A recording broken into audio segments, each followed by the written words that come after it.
৮০ বছরের বৃদ্ধ ফেংলেই হঠাৎ অনুভব করলেন তার হাতে যেন এক অদ্ভুত সুইচ আছে। তিনি সুইচটা চাপ দিতেই নখের আড়াল থেকে বেরিয়ে এলো এক ইউএসবি চার্জিং প্লাগ। কিছু বুঝে ওঠার আগেই তার হাত রূপ নিল এক লেজার গানে। এ দৃশ্য দেখে তার মা ভয়ে প্রায় অজ্ঞান হয়ে গেলেন। লেজার বন্দুক ঘুরপাক খেতে লাগলো। সকালের নাস্তা এলোমেলো হয়ে গেল। বিস্ময়ে ফেংলেই চিৎকার করে কাঁদতে বসলেন। তখনই গলায় একটি সুইচ খুঁজে পেলেন। আঙুল দিয়ে চেপে ধরতেই ঘটল আরও ভয়াবহ ঘটনা। তার মাথা ৪ টুকরো হয়ে খুলে গেল।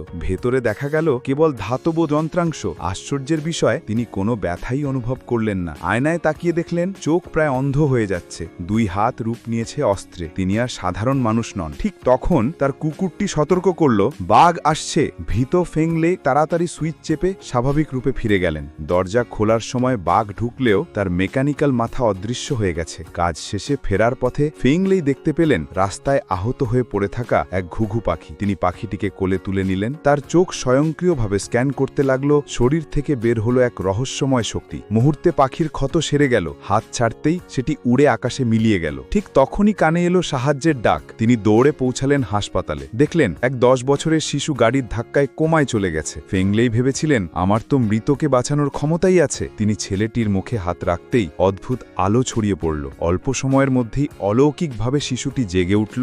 সন্তানের সঙ্গে মায়ের পুনর্মিলন দেখে ফেংলেই চুপিসারে হাসপাতালের পেছনের দরজা দিয়ে বেরিয়ে গেলেন।